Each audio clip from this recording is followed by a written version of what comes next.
of Latin American Studies here at UT, Lilas Benson. We would like to welcome you to the inauguration of the Ernesto Cardenal Cátedra. So I'd like to say a little bit about this. If you're not sure what this is about, what a cátedra is, just a few words about that. In November of 2016, Ernesto Cardenal, who's poet, priest, and political activist, visited the University of Texas at Austin. He met with students and professors, and he looked at some of the bibliographic gems that we have in the Benson Latin American collection. And he ended his visit with a reading in the main reading room of the Benson of his own poetry and work. This event celebrated the Benson's acquisition of Father Cardenal's papers, which contain the personal correspondence, the literary first drafts, the photographs, and other materials produced by one of the leading and most prolific intellectuals that Latin America produced in the 20th century. It was that evening, rehashing with Sergio Ramirez, one of our guests today, and Luz Marina Acosta, after the poetry reading, that we started to imagine something that we call the Cátedra Ernesto Cardenal, which is a scholarship and a lecture series to promote the use of the collection and to focus attention on Central American studies, if we can call it that, at the University of Texas. And so that is what we are here today to commemorate and to celebrate. The idea of the Cátedra is to advance three goals. The first is to stimulate the discussion and circulation of ideas around the history, the culture, and politics of Central America, and the very pressing challenges that it faces. I can't think of a better way to do this than to begin to accomplish this goal by introducing this conversation between our two guests, Luis Guillermo Solis and Sergio Ramirez. The second is to promote the scholarly use of our now very remarkable Central American collection housed at the Benson. These include, of course, the Ernesto Cardenal papers, the Pablo Antonio Cuadra papers, the Arturo Taracena Flores collection, the Roberto Carpio Nicol papers, just to name a few. It's just a small piece of what we have. 2 fellowships have already been awarded. Will be awarded every year to conduct research in the Benson, specifically focused on Central America. We have already awarded the first 2 fellowships, and the next call for applications will soon be available online, so we're very excited about that. Last but not least, the Cátedra is meant to honor Ernesto Cardenal for his work as poet, priest, thinker, activist, and politician. Father Cardenal turned 94 just last week. Although he's now frail of body and discouraged by the crumbling political situation in Nicaragua, he has not lost his sense of wonder toward the universe and his love of humanity. And so it's now my great honor to inaugurate this series along with our guest, Sergio Ramirez, the former Vice President of Nicaragua, longtime friend and colleague of Father Cardenal, and one of Latin America's most celebrated authors. We are equally honored to present President Luis Guillermo Solis, Costa Rica's most recent former president, a politician and political scientist who is himself a longtime admirer of Father Cardenal and of his work. So before we properly begin, I'd like to give a shout out and thanks to our sponsors. This event is co-sponsored by the Latin American Initiative at Texas Law, the Strauss Center for International Security and Law, the College of Liberal Arts, UT Libraries, and the President's Office at the University of Texas at Austin. I'd also particularly like to recognize and thank our donors to this event who've really made it possible. Our strong supporters, Maria Farahani, Arturo Lacayo, David and Tanya Wells, Maria and Darren Woody, and as ever, to our guiding lights, Joe and Terry Long. So I'll invite the 3 people who will soon open our conversation. This event will be moderated by Gordon D. Smith, who's CEO of Strategic Insight Group. He's a specialist in intelligence, foreign policy, and global change. He works in the areas of transactional investment intelligence, geopolitical and change risk analysis, and media and cultural production.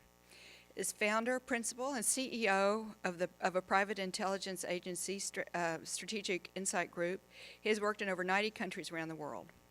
He is creator, executive producer, and host of the Real Vision television documentary series called A World on the Brink with D. Smith, which premiered on PBS in April of 2018. Currently, he is vice chair of the Advisory Council of Lilas Benson. He is a permanent member of the Council on Foreign Relations in New York, a member of the Bretton Woods Committee in Washington, D.C., Is involved with many other policy and cultural organizations. And as I say, he will serve as the moderator of this discussion. Second, I'd like to introduce to you Luis Guillermo Solis. He is a politician, educator, and politician. He served as president of Costa Rica from 2014 to May of 2018. A native of San Jose, Solis studied at the University of Costa Rica, where he received academic honors. He then went on to earn his master's in Latin American Studies from Tulane University. After years in academia, he moved into politics, serving as an official of Costa Rica's Ministry of Foreign Affairs and as ambassador for Central American Affairs and director of foreign policy. A self-identified progressive, he ran for president in 2014 as a member of the center-leftist Citizens Action Party, PAC, on a platform of anti-corruption, major infrastructure investment, and improvement into the already good national health care and social security systems. He also vowed to keep Costa Rica environmentally friendly and to reform current trade agreements. Solis received his mandate with over 77% of the vote, the largest margin ever recorded for an election in Costa Rica, which I have to note is the nation's Latin America's largest, not largest anything, is it? The nation's oldest continuous democracy, Latin America's oldest continuous democracy. In addition to his political career, Solis has authored over 10 books and written many articles for academic journals, newspapers, and magazines in various languages. Sergio Ramirez is a Nicaraguan writer and intellectual who served in the junta of the National Reconstruction Government as vice president from 1984 to 1990. Born in Mazatepec, Ramirez received his law degree from the National Autonomous University of León, Nicaragua, where he retained the gold medal for best student. He then went on to found the well-known magazine Ventana and actively participated in the resistance movement against the Somoza family. In 1977, he became a member of Los Doce de 12, a group of intellectuals, businessmen, priests, and civil society members who publicly supported the Sandinista Liberation Front in its struggle to overthrow the Somoza presidency.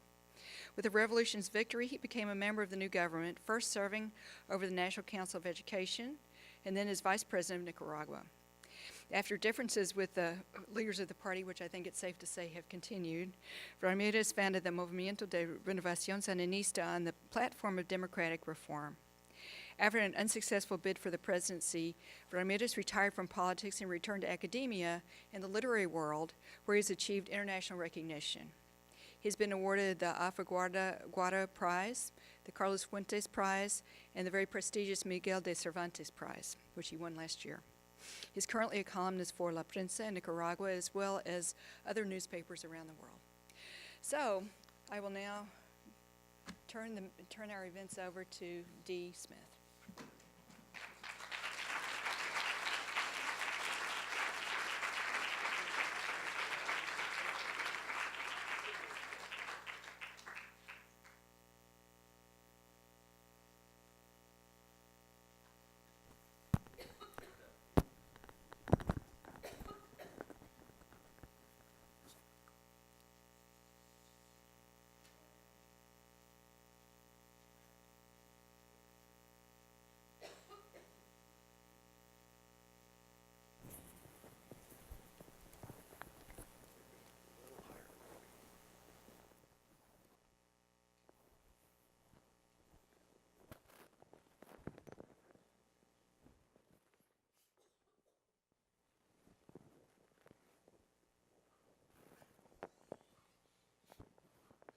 Well, thank you very much for joining us today, and thanks to my two distinguished visitors for joining us. We appreciate your being here. Central America, like so much of the world, is in crisis today. The epicenter of this crisis is Nicaragua, but it expands out to encompass the entirety of the Central American area. Just since last spring, Nicaragua has entered a period of dramatically increased problems and is in danger of becoming a failing state. But as I say, it really spans across the entire area. The so-called Northern Triangle countries of Guatemala, El Salvador, and Honduras are hit by waves of criminal violence, gang activity, narco-trafficking. This is driving families and legitimate businesses out of the country. It's contributing to the migration problem not only to the north, but also to the south, which is one of the things we're going to discuss. Costa Rica itself is beset by security problems and debt issues, including the refugee problem from Nicaragua. Panama continues to struggle with money laundering and other criminal activities. And to make the whole situation more complex, both China and Russia have entered the fray with loans, infrastructure projects, and what we would call in the intelligence world influence operations. In other words, very significant media for the population to try to persuade them in one way or another. Across the region, there's growing citizen dissatisfaction with the political class. There is urbanization. There are uneducated, undereducated, and unemployed youth. Sometimes there's a large percentage of the population. There's structural problems of endemic and widespread inequality, and that is all made more visible by the social media and the hyper-connected world we live in today. So it's not a pretty picture like so much of the world, but today we want to try to shed some light on this issue. And so since Nicaragua is indeed the epicenter right now, Sergio, I'd like to start with you. What's going on in Nicaragua? How did it start? How has it developed? Where do you think it is now? Well, I think we're living through the most important crisis the country has went through since the end of the Contra War in the 90s. I am right, perhaps President Juan said that Central America has not lived another crisis like this one in many, many years. The Ortega's regime till April last year had an understanding with the private enterprise, had the indifference of the government of the United States, the indifference of the international community to what was happening in Nicaragua. And what was happening in Nicaragua was the consolidation of an authoritarian regime. Nobody paid attention to that until the situation erupted in April with the civil rebellion, which the country had not seen since the civil war that deposed Somoza in 1979. As a result of this eruption, now we can count more than 400 people killed in the street, especially young people. We have more than 600 people in jail, young people too. And only in Costa Rica, more than 40,000 people exiled, went into exile to Costa Rica because Costa Rica has been always the better place for Nicaraguan refugees along the history. The problem is now how this situation is going to be solved. And for the people of Nicaragua, it is the first time in our history in which a civil war is not contemplated as a solution. Along the history of Nicaragua, all crises provoked by a dictatorship have been solved by a war, by a confrontation that produced the triumph of an insurgent force, and the leader of this insurgent force become the new leader of the country, and a new dictatorship is engendered. Now it is the first time in which we are reflecting about the way of getting out of this situation without any armed confrontation. It is very important because if we get this solution, we can find the way out of this permanent phenomenon of dictatorships always repeating the history of the country, and to have for the first time an institutional way out of the crisis, to create new institutions, and to make possible for the first time in the history of the country that institutions can have more weight than individuals. That is crucial for the country. We don't want either to have a coup d'etat. We don't have the intervention of the army to give a so-called solution to this problem. The intervention of the army is never positive for any country in Latin America. And third, we neither want a military intervention for any foreign power. Then we want a pacific solution, a democratic transition. We need the attention of the international community, the pressure of the international community to get this solution, but it must be a solution given by the Nicaraguan people itself. So how do you see that working in the sense of from going from where we are now into a solution that does not involve some kind of armed conflict within the country? How could that play out most effectively? First, we need the consolidation of internal force.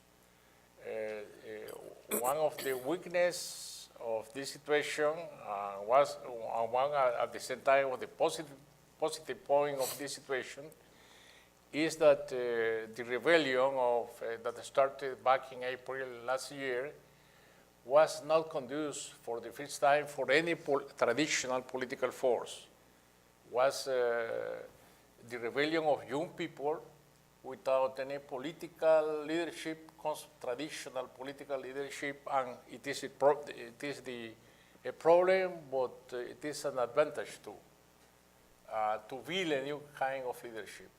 I suppose the new leaders of the country are now in jail, are now in exile, are now in hiding, but what I, as a Nicaraguan, my aspiration as a Nicaraguan citizen is to have a different kind of leadership, a young leadership, like it's just like happening in Venezuela with the new young leader.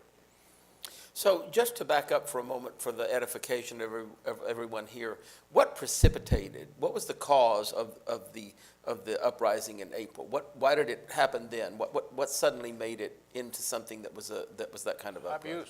Abuse of power. The government,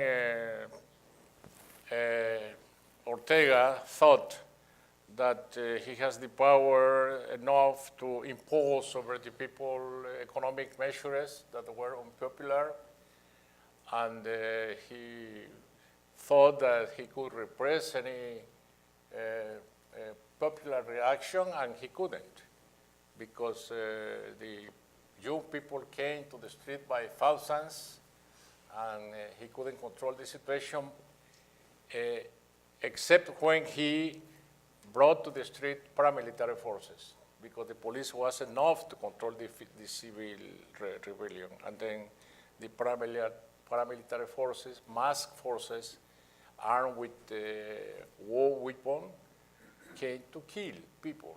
And this is the reason why we have a toll of more than 500 people killed. So, Luis, how is the situation in Nicaragua affecting the whole of Central America? Costa Rica in particular, but more generally as well. Yes, of course. Well, before I address the question, I would like to, on behalf of Sergio and myself, thank Lilis Benson and the University of Texas in general, and all of you for having us. It's a great honor, a great pleasure being here. We've had a wonderful day with the students and the faculty of the Center for Latin American Studies from the libraries of the university. And it's truly great to see how you work and continue to be engaged in studying and learning about the Central American reality, which gets lost many times when we speak about this in Latin America. So thank you very much. The impact of the Nicaraguan crisis upon the rest of Central America can be deep and could be long-lasting if it's not solved correctly. Sergio has already mentioned one direct impact in Costa Rica, which is the number of migrants and refugee seekers that have come, as it is the case or has been the case in the past, every time the country to our north becomes entangled in civil strife. It's not a new phenomenon. It has been there for since the 19th century, but the numbers have risen quite significantly since then. And I think we've been fortunate to have a very large Nicaraguan and Nicaraguan descent population in Costa Rica, probably totaling 400,000, 500,000, most of whom are there legally. And others who are not come and go. We have a very porous border. I'm talking in a place where you know what that means. And that situation is a permanent situation. Hundreds of people go back and forth in that border. They share a border culture. They eat the same way. They love in the same way. And therefore, it is an exchange that we've had. But in the ultimate period, the violence in Nicaragua, the repression of the regime, has forced more than 40,000. I've heard numbers going as high as 56,000 Nicaraguans into Costa Rica. That's one aspect. And this is repeated, mind you.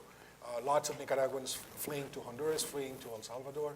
So it's not only Costa Rica. The other impact has to do with trade. Nicaragua is almost in the middle of Central America. So everything that goes from the south, trade-wise, to the northern countries, and there is a very significant regional market, gets stuck there. So it cannot move. And this is very important. And Nicaragua is the second, third largest trade partner of Costa Rica, and it's a very important market for Panama as well.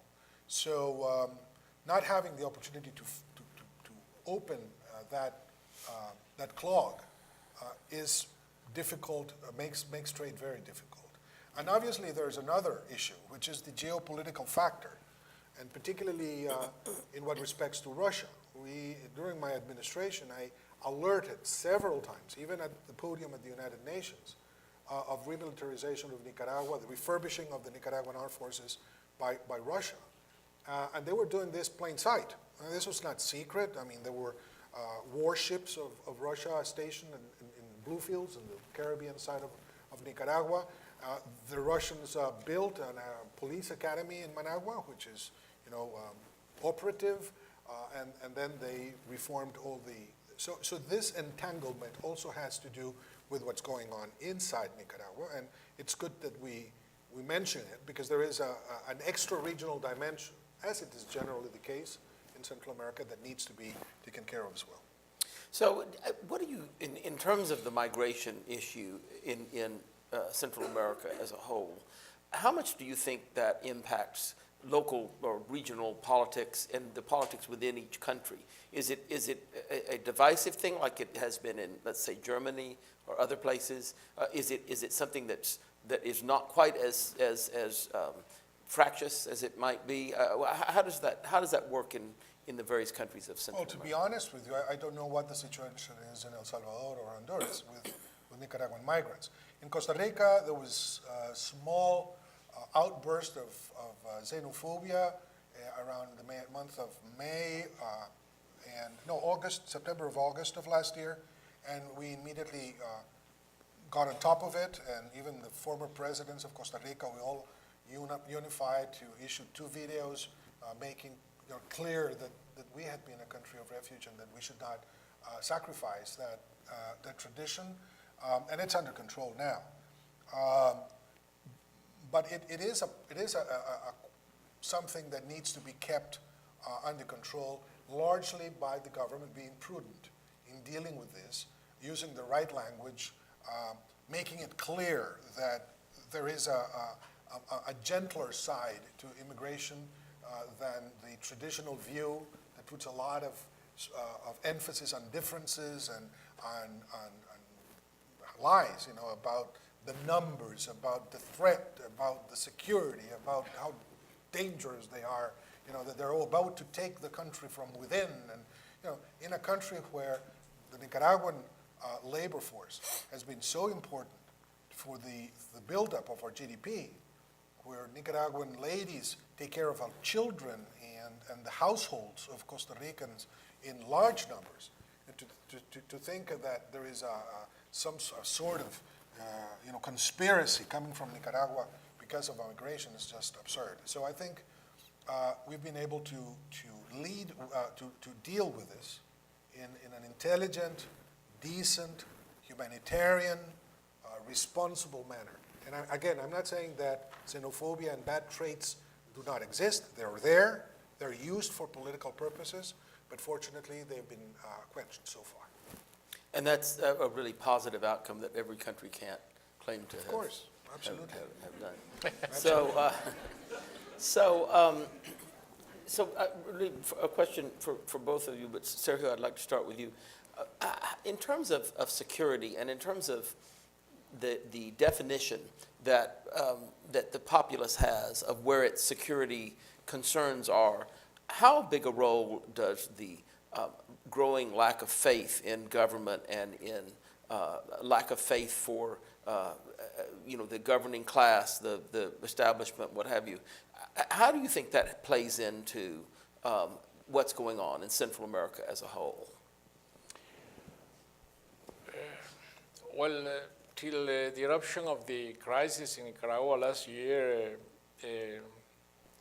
we used to trace imaginary line dividing Central America between northern countries and southern countries. Guatemala, El Salvador, and Honduras were the most insecure countries because of the pandillas, the mobs, the drug trafficking.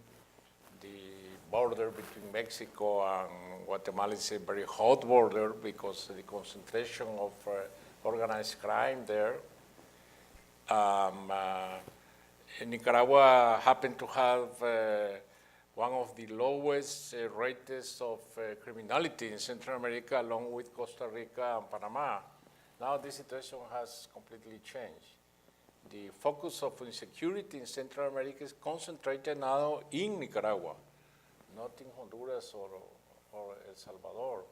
Potentially, the situation in Nicaragua can reach any other country in Central America, even when we don't have an armed confrontation.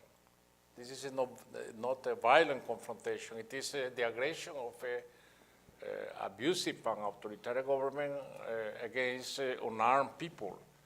But the danger that this situation could evolve into a military confrontation, a violent confrontation, is there. And then violent confrontations in a country like Nicaragua that, as President Solís said, is situated in the real center of Central America, is going to irradiate to the rest of the region like in the 80s.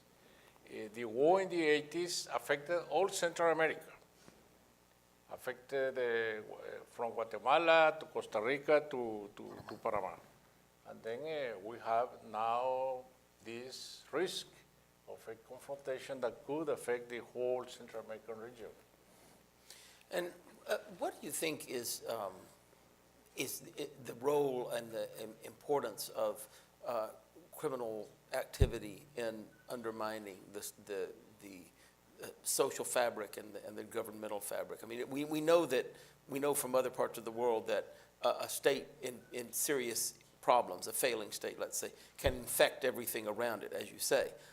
And that can enable the growth of criminal activity. There's already a lot of criminal activity, particularly in the Northern Triangle, but in other areas as well.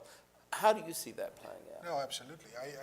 But we have to take into account that there are two sides of that coin. On the one hand, we have the forces that use Central America, which you can see in that map as a bridge. It has been a bridge since the Pleistocene era, for species and human travel, etc., for trafficking drugs. And Central America and the Caribbean represent or are the region where, or is the region where 90% of the cocaine that comes into the United States travel. So it's not a small issue. You have all these forces that have used in South America to that effect, and the growth or the enhancement of coca plantations in Colombia and the production, it has tripled in the last few years, has meant for the Central American countries a very serious situation. The growth in very fast and very exponential growth of local cartels, which amount for most of the violence that you see in the streets. In the case of Costa Rica, I could not, unfortunately, keep the numbers down. It's still very, very low in comparison to the region. But still, I mean, we went from 9 per 100,000 killings in 2013 to 12 per 100,000 killings in 2018. And but if you deduct from those numbers, the numbers of killings not related to drug activities, you have to get rid of 60% of the number. So we come back to 9%, which is the Uruguayan number. Now, so the weight of that is large, but also the impact upon local government, the offices of the Administration of Justice, the police force, which gets contaminated by corruption. So the impact is wide and deep. Now, the other part of the coin has to do with internal conditions that facilitate narco-trafficking. Mind you, there is a market issue with the United States that everybody recognizes, and Europe. I mean, the drug continues to be an issue because there are markets where it's received. That's not contested anymore. I mean, the United States has acknowledged that now for a long, long time. But there is this other internal factor. Why is it that it has been so easy for the drug cartels, the international drug cartels, to take a hold of Central America? And that has to do with the absence of state authority over significant regions of our countries, particularly in the coastlines and in the borders.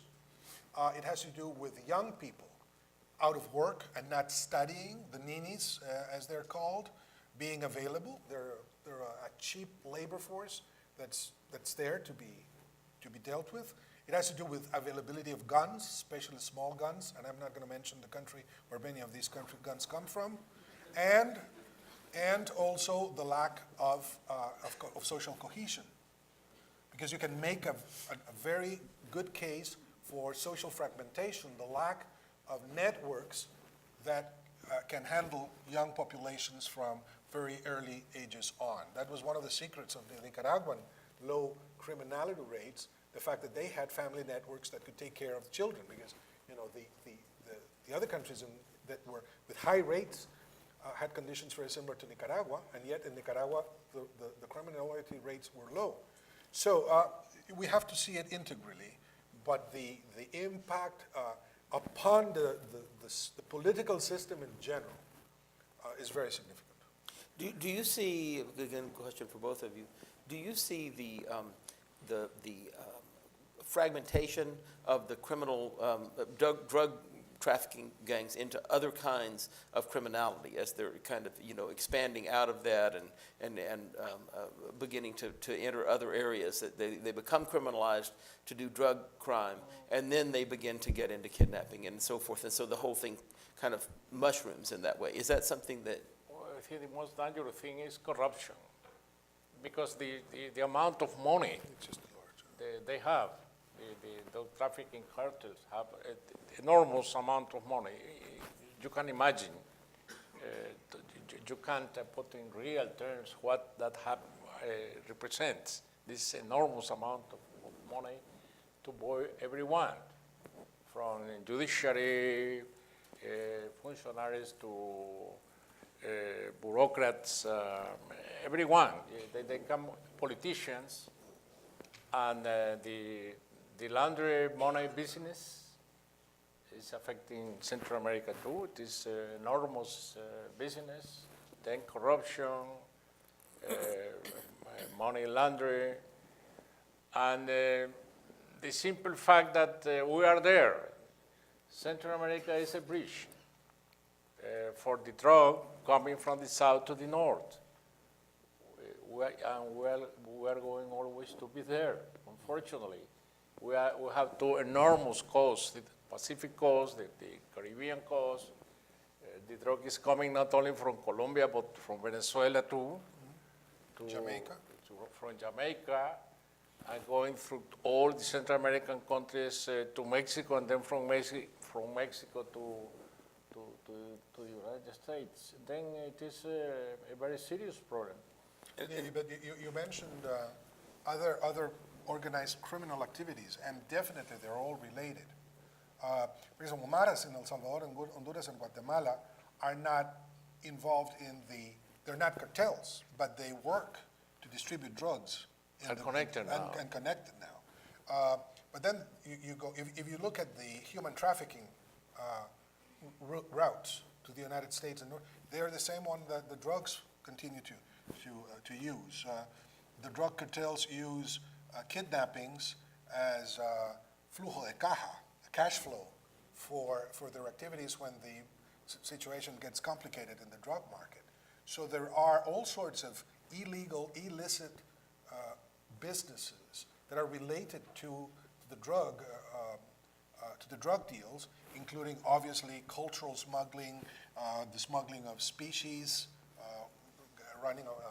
taken away from Central America to the markets in the north, etc. So there are multiple channels that link the drug traffic with other illegal But activities. the drug cartels are concentrating in their hands all the criminal activities in the Central American area, from prostitution to children Gambling? trafficking, gambling, everything is in their hands.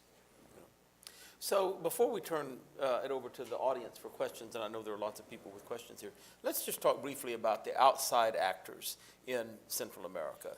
You mentioned the Russians, and the Chinese are very active.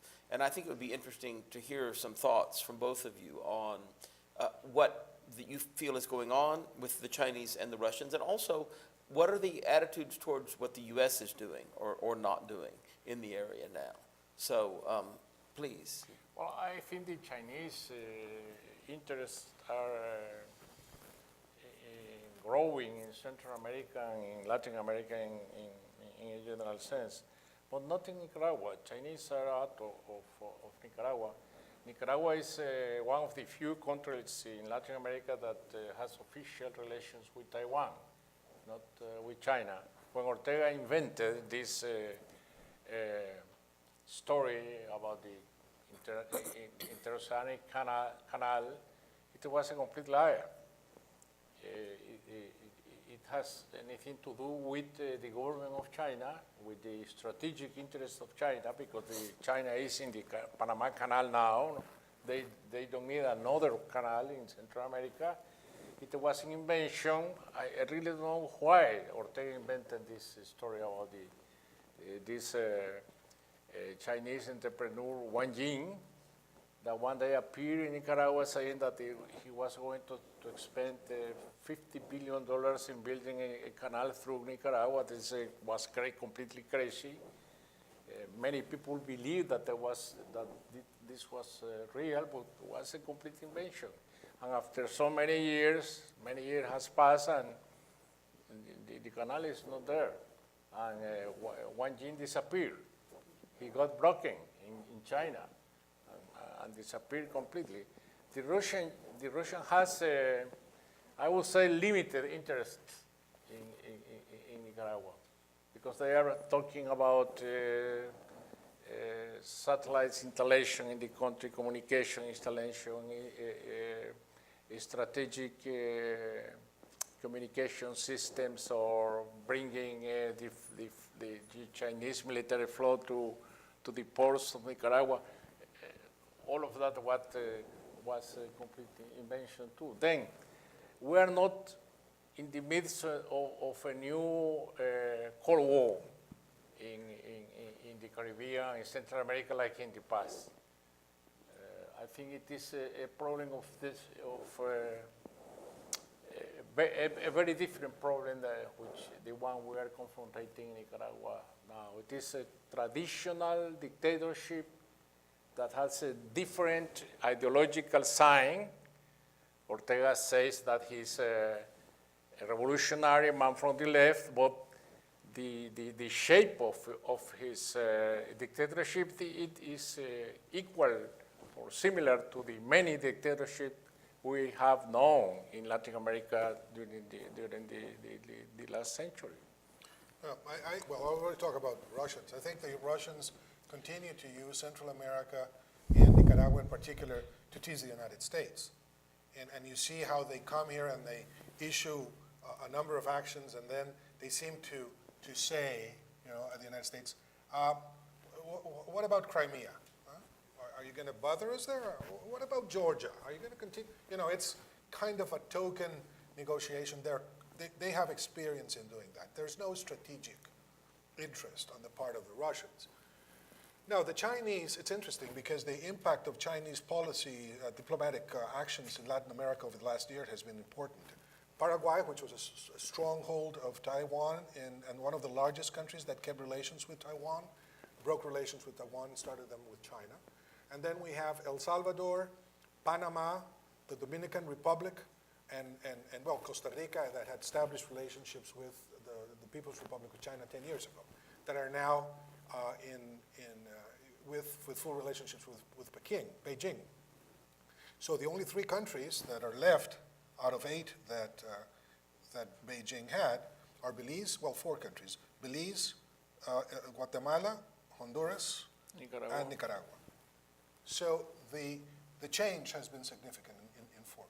But then again, one wonders what this really means. I mean, the real interest of the Chinese lays in Panama, clearly. They have announced that they have over 21 projects in Panama, and Panama is going to be the center part of the centerpiece of Chinese activities in the Americas. What that means specifically, we don't know, because they have these huge numbers that are presented. They have the control of the 2 ports in They Panama. already have the control, but one of the ports is Colón and Panama, they they have have the- the administration. but one of them is Taiwanese still. So you have, but they have said that they're going to have these strategic developments, more ports, airports, a train, a number of things as part of the Silk Road initiative. Which is strange. And It's supposed to it be sounds Eurasia, huge. and now it's Eurasia, and now it's this. And so it sounds huge, but the real beef, mind you, should not talk about beef here. But the real issues that they are putting forth, we don't know how far they're going to be taken by China in reality. The other thing is, even with China doing these things, the regional hegemon remains the United States. I mean, there's no question about it. Half of our exports, half of our imports come and go to the United States. Culturally, service-wise, tourism that comes to Central America. The United States continue to be the largest partner. The financial The system. financial institutions, the money, the investments, the majority comes from the United States. So I think we have to be careful and caution the real significance that China can have. Now, we can think of the long term, and they think in the long term, and that's interesting to see. But if the United States would have a more engagement in the region and a more creative and imaginative policy towards the region, I mean, the Chinese would not find spaces large enough to shoo away the United States. That doesn't seem likely to happen in the short or even medium term. Well, of course, I mean, what the key issue that I think China is trying to address here, and the key thing to understanding China's situation, is that China just cannot provide for its own food, and it cannot provide for its own energy. It all has to be imported. They can't even provide for the foodstuffs for their animals to feed their population. And so securing the canal zone is a key area. The Panama, because it's canals in the middle of Panama, it's a key element of not only a Central American strategy, but a strategy that has to do with global supplies into China to keep its population from, essentially boiling over with, anger over lack of supplies and so forth. So I think that's part of it. But I also think that China, this is a matter of some debate in the geopolitical world, but China may be doing what you're saying Russia is doing, in that, they've now gotten very upset about U.S. activities in the South China Sea and the areas that they want to establish sovereignty over. So they may be pushing a bit in Latin America in order to, quid pro quo kind of thing for that. That's one idea about what they're doing. But in terms of the U.S., as you say, it is the regional hegemon. What is the attitude now towards the U.S. in Central America? I mean, is it positive, negative, neutral? How does that play out? Well, I think in Nicaragua, they have a very clear attitude just now, against the Ortega regime. It is very clear. It started as part of the lobby of the Cuban American representatives in Florida, but it extended to all the political system in Washington. Just now, there is understanding and agreement between Republicans and Democrats against Ortega. This NICA Act that was passed unanimously in the Congress and in the Senate. We can say that now it is the intention of the will of some representatives of the Florida area related to the Cuban American community. No, this is the unanimous attitude of the political Washington against Ortega as a human violator, or as a violator of human rights, as someone incompatible with Western values and so on, not because he's a communist, not because he's a leftist dictatorship, but because he is interrupting the normal life in Central America. Everyone is seeing it, seeing Ortega in this way. And this is the attitude of the European community too, and the Organization of American States, and everyone in the international community is saying Ortega under the same light. A few years ago, I proposed in a book that I published with Francisco Rojas that U.S. intervention in the Caribbean basin happened in cycles of intervention and neglect. And we made a whole line of time in which we talked about it and explained this. It was not necessarily a new idea, but I think we used it to explain the situation in the Central American crisis. The last cycle of intervention, of strong American proposals for the region, occurred with the Clinton administration with Plan Colombia. That was the last time. And since then, what we've seen is the United States administering in Central America what I have called in other occasions a negative agenda. That is an agenda basically based on fear. Once again, just stopping things that could damage American interests. Immigration, drugs, protectionism, terrorism. So this was something that we've discussed. Some analysts have looked into it in greater detail. And as long as you have a negative agenda, then the space for creativity and imagination and thinking out of the box is limited. So my fear is if we don't do something to go beyond that, we're going to stick with this because the logic of seeing the United States entrenched in sí mismado, just looking inward, is very complicated when you have such a region that is the natural ally of the United States in geopolitical terms. And I'm talking of the Caribbean, but Latin America as a whole. So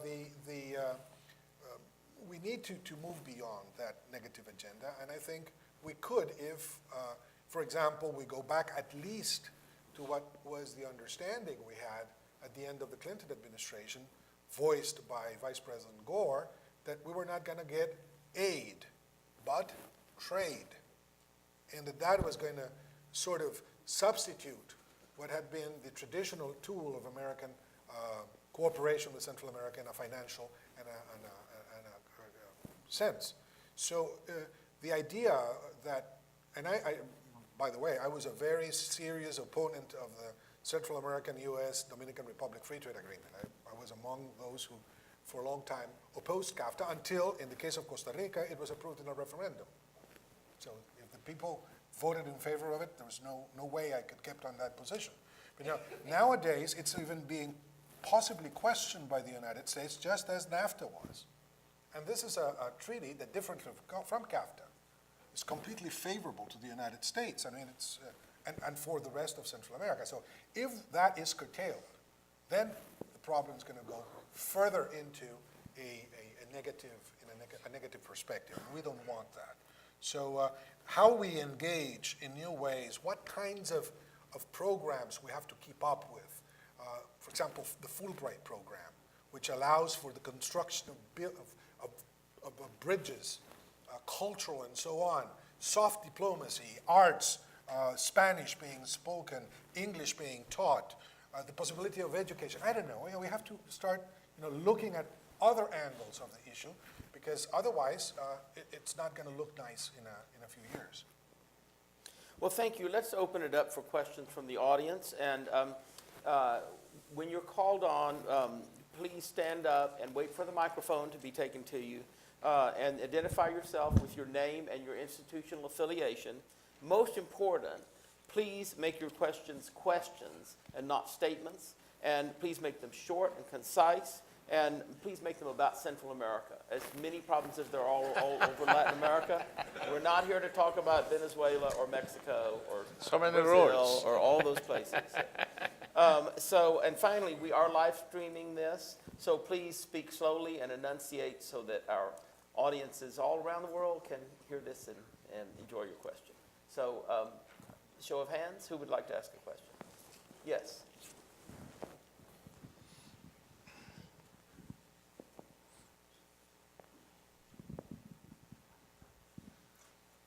Hi, I'm from the University of Texas at the physics department. I have a question for President Solis. You mentioned that you would want to go back to the mindset of Gore, trade, not aid, but you also said that you were an opponent of the free trade agreement before the referendum, and so I was hoping you could explain that seeming mismatch. Yeah, no, well, I opposed it until the referendum came about, and then having been the will of the majority of Costa Ricans, I had to abide by that. I mean, we called the referendum precisely to know what the majority of the people wanted, because it was a very divisive issue in Costa Rica. And largely my opposition didn't have to do with free trade in general, but with that free trade agreement in particular, because I felt we were getting the short end of the treaty, and the United States was getting a lot of the advantages. Now, once the treaty was approved, then I think, at least in Costa Rica, we've been trying to do a good use of it.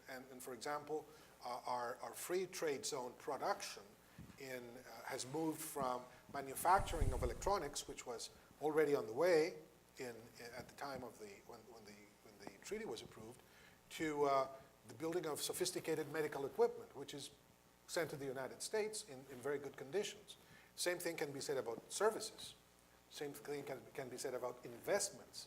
Costa Rica, we have over 2,500 different investments in the country, most of which come from the United States. Most of the largest companies that produce medical devices are now in Costa Rica, St. Jude's and Boston Scientific, etc.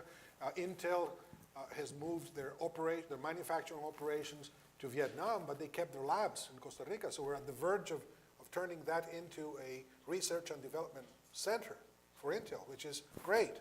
So, I mean, if you think of a free trade in a different way, and you have, as we do in Costa Rica, national policies that would deal with issues that could become negative in free trade if you did not have them. Social security laws, stable economy, education, etc., then it would be different. But that's not the case. So we have been able to turn it around a bit. So what seems to be a contradiction is not, is simply something that needed to be done, and then it was our responsibility as politicians and policymakers to make it into an advantage for the country. What was it, Mark Twain who first said, when the facts change, I change my mind? Well, former president of Costa Rica, Ricardo Jimenez, he used to say that solo los ríos no se devuelven, only rivers do not flow back. But no, that's not the logic. I think that there are opportunities that can be found, that were found, and we are using it to the advantage of the country's national interests. Another question? Yes, in the red scarf.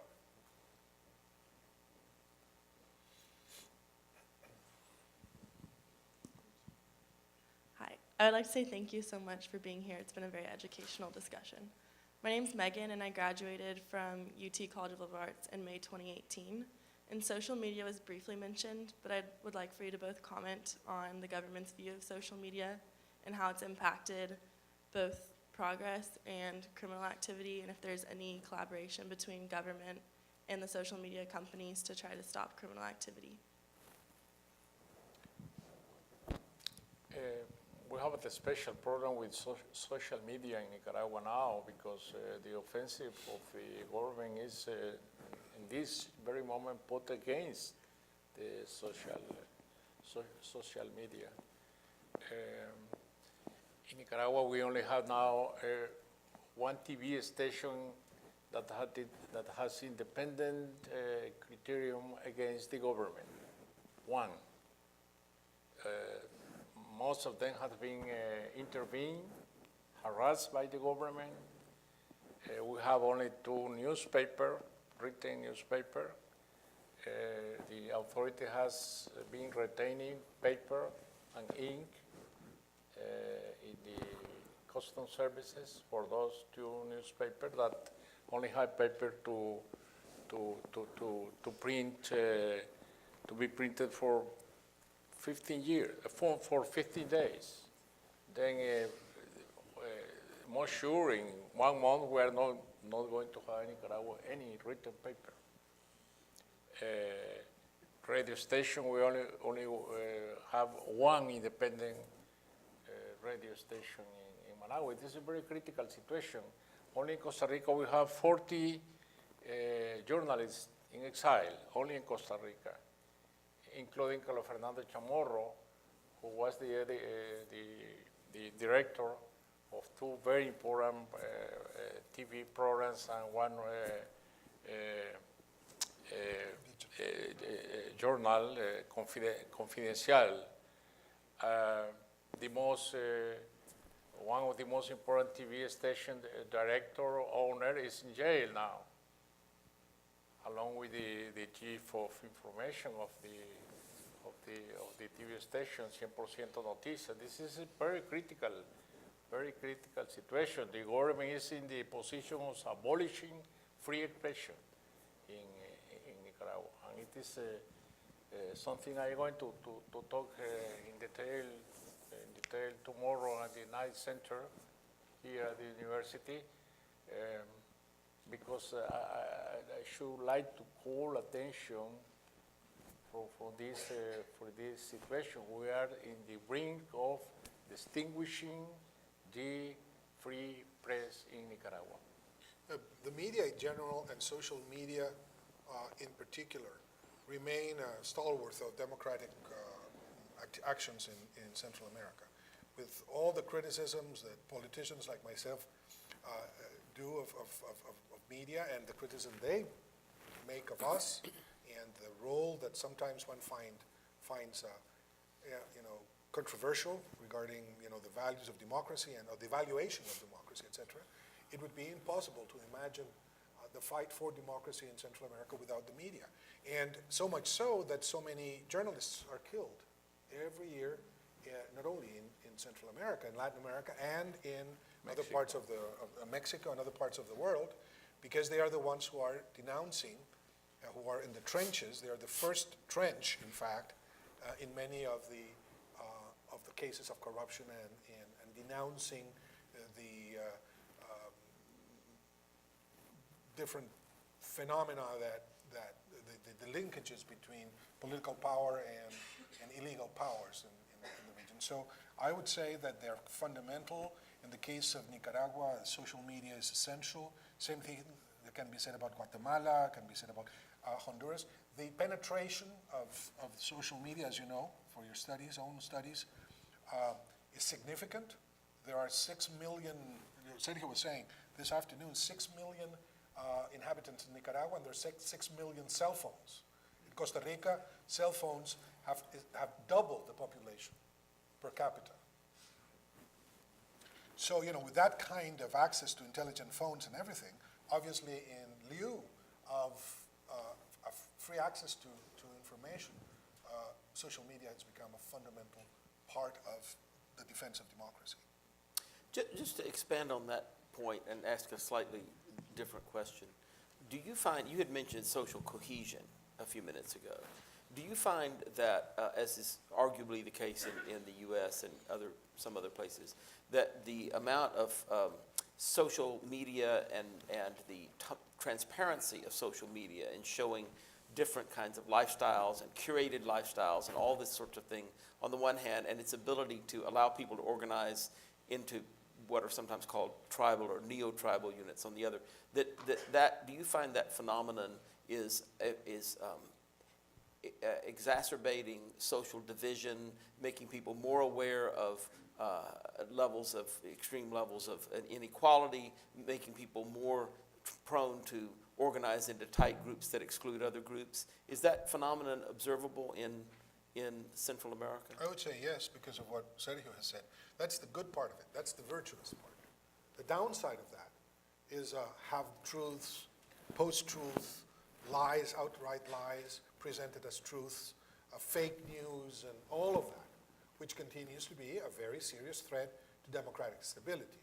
Because if in a situation like the one we have on security issues, for example, a good politician accused of being a narco-trafficker, you kill that politician forever.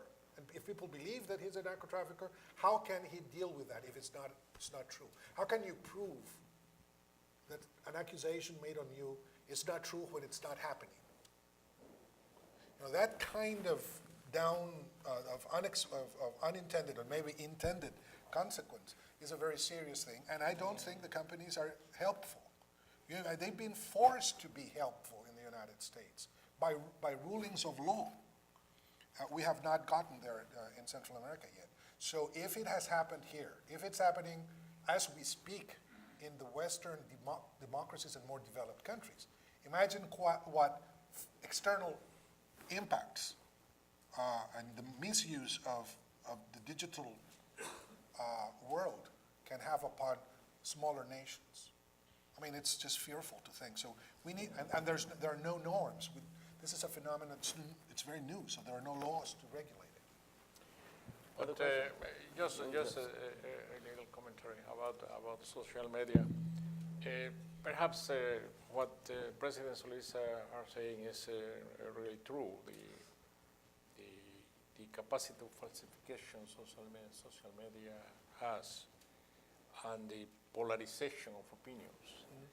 You in social media don't have the opportunity to intermediate opinions, intelligent opinions, to variate, to introduce variation into opinion, because you only have black and white. That is part of the reality of the communication through intelligent phones, to all the social networks and so on. But in Nicaragua, I think social media was crucial for the civil insurrection of April, started April last year.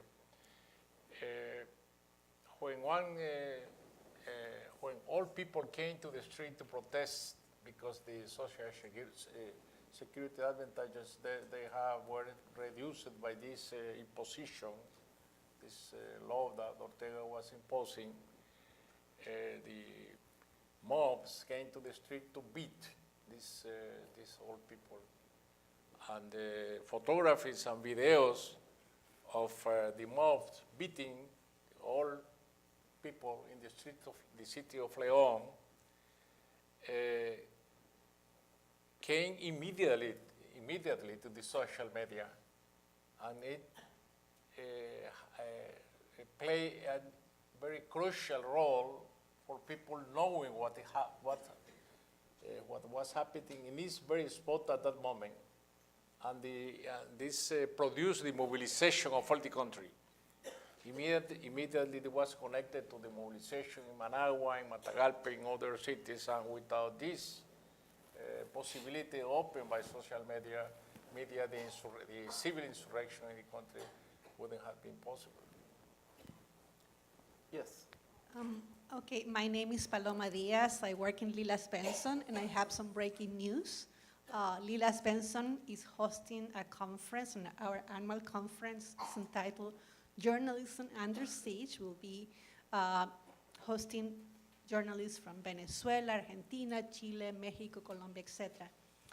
February 21st and 22nd. And the breaking news is that this afternoon, Carlos Fernando Chamorro, who is the director of Confidencial and the son of President Violeta Chamorro, has confirmed that he will be one of the 2 keynote speakers of the conference. So please join us to discuss the challenges that journalism is facing in the Americas. It's very good news. We'll have time for a couple more questions. Yes, please, go ahead. My name is Peter Cleaves. I was formerly the director of the Institute of Latin American Studies, but in 1979, I was head of the Ford Foundation for Mexico and Central America. And at that time, Don Sergio, I met you in Managua soon after the victory of the Sandinist forces to talk about how the Ford Foundation could provide support for the post-Somoza government. At that time, you were a colleague, an associate, and a supporter of Daniel Ortega. Now you are not. Your journey through your reflections of making that change from being a supporter to being an opponent must have been an internally contentious journey. There are other politicians in our own country that we were wishing would make a similar kind of journey. Could you tell us the thought process that you went through, judging the advantages and the risks of making the change that you made? It is a long history, a very long history, to give you an idea in 2 minutes. But first, when we met in Managua, I was not a supporter of Ortega. I was a supporter of the revolution. And I was part of that revolution. I was in the revolution. And my aspiration was to have a country, a free country, a democratic country, and we didn't get that. And this is the reason why in 1995, we came to organize, to found a different party, the Movimiento Sandinista de Renovación, Sandinist Movement of Renovation, that was looking for a new kind of revolutionary movement, a democratic movement. And we failed because the country was completely polarized between Ortega and Alemán. Alemán was the leader of the Liberal Party that is now associated with Ortega. Alemán was the one that made possible Ortega to came back to power, because both of them reformed the constitution to allow Ortega to win election with 35% of the vote. And then I was out of the Sandinist front at that moment. I was against Ortega, and I was against Alemán. I think revolution are very complicated process. And I was 10 years with the revolution. Then we lost election in front of Mrs. Chamorro. I was on the side of those that wanted immediately to recognize our defeat and to turn power to Mrs. Chamorro. We turned power to Mrs. Chamorro. I think was one of the best moments of the Sandinist front, to have turn power to Mrs. Chamorro, recognizing that she won the election. And after that, my way and the way of President Ortega separated. Comandante Ortega wanted violence, recuperate power by violence. I wanted that the Sandinist front could come back to power through democratic means. And this is the reason why I get out of the Sunday front. That is my story. Then I lost the election in 1996. I present myself as candidate for the movement of Sunday renovation. Nobody wanted me in power. And then I got out of the political arena and came back to my old task that was to be a writer, and now a writer. And if I'm sitting here talking about Nicaragua, it is not because I am a politician. I am not a politician. I am a citizen. Interest for the future of my country. What I want from my country is democracy as a citizen and as a writer. I think Mrs. Pacheco is it. Yes, in the middle of the back side row.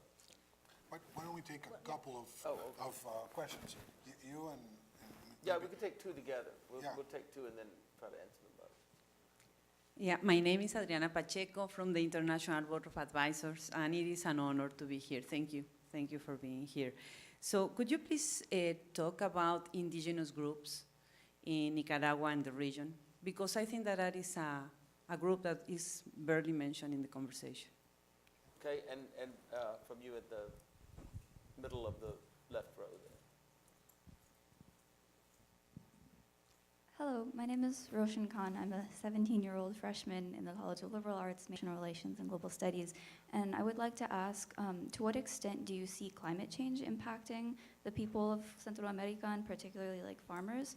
And if it is a significant issue, what can be done about it given the influence of banks and corporations centered in the United States? Well, on the indigenous peoples question, undoubtedly Central America has a rich, enormously talented, historically relevant, extraordinarily important population of indigenous peoples. It's very varied, obviously. Guatemala is evidently the country that has more of a heritage. 40% of, or 60% of, 60% of, or more of the Guatemalan population is indigenous.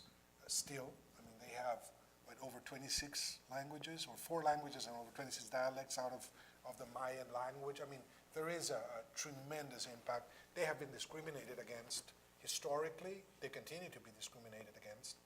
And I think that they were some of the largest victims of the policies in the 1980s, massive killings in the highlands of Guatemala, displacements of population. And this seems to be also the case in Nicaragua with the mosquito populations. We had a very interesting conversation today with some Garifuna and mosquito populations and with students at lunch.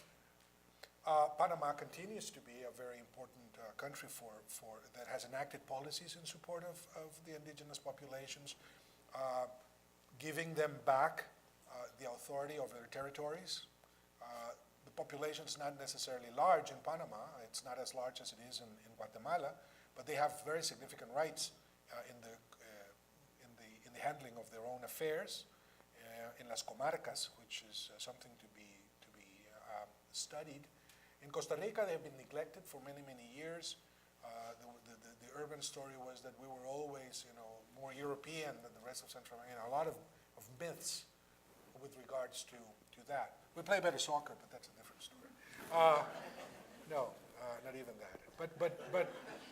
But the need to pay attention and incorporate with respect to indigenous peoples was something that I tried to do as much as I could. And actually, we now have a protocol to honor the Article 190 of Convention 190 of the World International Labor Organization, and other things. So I would say that there is progress overall, not enough, not sufficient, and not fast enough in dealing with indigenous peoples. which remain among the most vulnerable populations in the region. And they are pushed around quite a bit. They're pushed around by criollos, they're pushed around by criminals in the areas they control, mostly borders, national parks where they dwell, and also the coastline of Central America. So one has to admit that it is a critical situation in which some of these indigenous peoples live. And obviously, they don't have access to a lot of amenities that are now normal part of public policy: water, education, electricity, health, and how to balance, some of the traditional ways with the respect for traditional ways, to their traditional ways, to obligations that states have, is something that I must admit is sometimes difficult to accomplish. If they don't want a doctor in town, you have to have a doctor. And an imposition of that kind can become, an issue. And so there are difficulties, but I would say that at least there is more sensitivity to many of their realities. And with respect to climate change, even if, as we all know, it doesn't exist, we have a problem with severe problem with overall situations deriving from it. There's what we call the Arco Seco in Central America that starts in the Azuero Peninsula in Panama, goes all the way down into the Bajío in Mexico. That has created a number of very serious famines in Nicaragua and other places. The coasts of Central America are being very hardly hit by rising seas. There is an upsurge of something that we've always had in Central America, which are national disasters or disasters. We make them with disasters, not nature. For example, Costa Rica was hit for the first time in its history by a hurricane back in 2015, which was not expected to happen. And so there is an issue. And obviously, the way in which to handle that sometimes comes at odds with some of the interests of some transnational companies that continue to be engaged in practices that are not necessarily conducive to a better handling of climate change. We have tried in Costa Rica to be at the forefront of the international movement in respect to the Paris Accords, and both in mitigation and adaptation to climate change, we have tried to help. But it is something that needs to be, and we couldn't, I actually proposed this in the Central American integration system, needs to be handled regionally. It's not a country only, but it is a regional responsibility, which has been difficult to take. Do you want to add anything? No, okay, satisfied with We the have one opinions. more set of two questions. So yours, and then we'll do one other. Hello, I'm a student in the Cockrell School of Engineering, and I just would like to know your opinion in these international commissions, for example, CICIG in Guatemala. What is your opinion about those commissions, or do you think these countries are able to deal with their corruption problems on their own, or do you think that there's a necessity, a real necessity of these commissions down there? Thanks. Well, unfortunately, I would say that it was absolutely necessary to have such commission in Guatemala, because the levels of corruption that are tremendously horrible, and now the decision of the government to expel the member of this commission and to prohibit, to impede the functioning of this commission in Guatemala only show the level of corruption that are in the country, because they don't want any kind of fiscalization of their governmental activities. They don't want any control of corruption, and this is the reason why they have expelled this commission. If we will have in Central America a full-edged institutional system, we wouldn't need such intervention from outside in the institutional affairs of our countries. But unfortunately, this United Nations Commission was absolutely necessary in Guatemala, and I would say it would be necessary in other countries in Central America like Nicaragua and Honduras. You know, I think we'll wrap it up with that, given that we have, we're getting short on time. But I'd like to just ask you both for one last comment. Where do we go from here? Where do you see things going? Maybe a best case and a worst case scenario, or let's do the worst and the best. So how do you see the situation evolving? First, the best. Okay. The best first.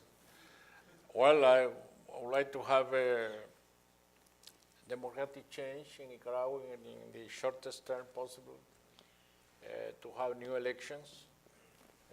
What President Ortega or the Ortega's regime should immediately accept is to call elections for the people to decide who is going to govern the country without any interruption anymore, and to have a regime of freedom for the press, freedom of opinion, freedom of organization, to return to democracy. This is the only way Nicaragua could be prosperous. And the worst is that we have Ortega forever there. Now, I'll sign into what Sergio has said, but allow me to say something else. Last night, we had a wonderful reception that Iles Benson organized, and thank you again for having us at your home, Darren and Maria. Thank you. And Sarita. It was great, and for putting it together. It was a very good occasion to talk a little bit and meet people. And I said something that I would like to say again here, and that's that we should not take democracy for granted. Nobody should. We don't have the right to do so. And I think we've grown to be too complacent with democracy. And we all talk about democracy. We talk about democracy as if it were never going to go away. It's a given, you know. Well, it's not a given. It deteriorates, institutions decay, values fade away, and then things that were unthinkable happen. And generally those things that happen are related to rage, to hatred, to forgetting about each other, the breaking down of solidarity. We just forget about basic things that are at the basis of our concept of democracy, which may not be the best one, but it's the one we have. And I think it has taken us 200 years to come from the French Revolution all the way here, or prior to that, from the Declaration of Independence, through the French Revolution to where we are now.